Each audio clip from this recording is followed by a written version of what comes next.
El plástico se reutiliza y tiene varias posibilidades de uso, desde aprovechamiento energético hasta reutilización como envases u otras cosas, postes de alambrados, varillas de alambrados, sillones, baldes y demás. Es decir, la ventaja del polietileno como polímero es que permite su reutilización.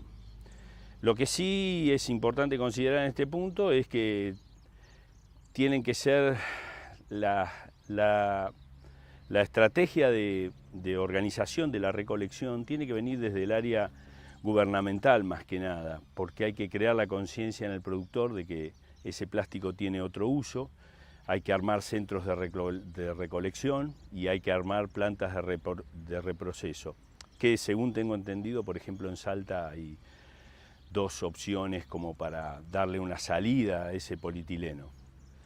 ¿Por qué digo que desde el área gubernamental? Porque la conciencia se crea, sobre todo en el caso de los mulching, digamos, desde el punto de vista de que hay que tener un centro, el productor lo tiene que entregar relativamente limpio, después hay que lavarlo, hay que tener un centro donde hacer eso, porque esa agua después se tiene que tratar para sacarle los residuos que trae del campo, que pueden ser desde químicos hasta tierra, ¿sí?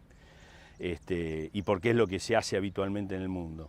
Hay otros usos de plástico en el tabaco, como ser los galpones para el secado de tabaco, como ser los almácigos, los túneles de almácigo, las piletas en el caso de que hagan floating. Todo tiene una reutilización, el tema es organizarlo y creo que bueno, es un tema que tenemos que encarar todos juntos, ¿no? Como en todo existe el que hace algo básico y existe el que hace algo especial. Nosotros como empresa de plástico nos especializamos en la producción intensiva y desarrollamos, por ejemplo, si estamos hablando de mulching, tenemos más de 10 tipos distintos de mulching según cultivo, porque cada cultivo tiene su requerimiento de tiempo, de manejo, de agroquímicos, de circulación para cosecha y demás. Hay mulching para arándano que duran 5 años, por ejemplo, en 50 micrones, hay mulching para frutilla que duran 3 años, en 25 micrones, hay mulching para invernaderos que duran la campaña y que tienen 18 micrones, hay mulching para frutilla de 1 año, hay mulching para melón, cucurbitáceas, que tienen 10 micrones y que duran los 6 meses del ciclo del cultivo. Es decir, la calidad se define un poco por la necesidad del cultivo. El productor se tiene que acostumbrar a pedir lo que necesita y no un plástico. Tiene que pedir para tal cultivo con tales requerimientos y ahí se basa la calidad. Aprovechando lo que se le ha puesto al regadío de tabaco y un poco tecnificando el cultivo, la idea es discernir un poquitito cuál es el color del material que más le sirve al cultivo.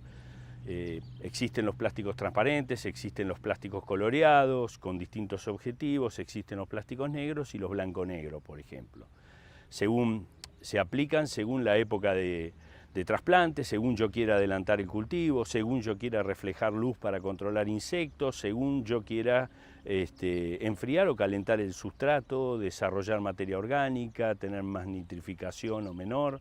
Creo que es resaltar la participación de la plasticultura en sí en la producción agrícola. Si pensamos solamente en el tabaco, ustedes piensen que tenemos desde el mulching para el cultivo, y quizás anterior, tenemos el floating, donde tenemos la base negra, tenemos el túnel transparente para darle temperatura en una época fría, que necesitamos que desarrolle bien ese almácigo. De ahí pasamos a los galpones de secado de tabaco, tenemos los blanco-negros que duran más de 20 años en un galpón, por ejemplo, hasta blanco-negros en 100, 150 micrones para que cumplan 1, 2 o 3 campañas, como vendemos en Misiones, a las tabacaleras de Misiones. Tenemos las geomembranas también para los productores que hacen sus piletas para regadío, entonces acumulan agua ahí. Tenemos las mangas para riego, para los que conducen agua dentro del cultivo. Es decir, el plástico se ha metido en la producción, pero no se ha metido para contaminar, y esto volviendo al primer punto. Los que contaminamos somos nosotros, que a ese plástico no le damos una salida tecnológica, una salida de cuidado, una salida responsable, sino que por ahí cometemos el error de dejarlo tirado en el campo. El plástico está incorporado a la producción y nos permite duplicar la producción o más, obtener calidades que antes no conseguíamos, pero tenemos que cuidar ese material para o volver a usarlo o reutilizarlo de otras maneras. Lo importante es que sepamos, el tabaco se necesita del plástico, ¿sí? y lo que necesitamos es organizarnos para que ese plástico sea usado debidamente.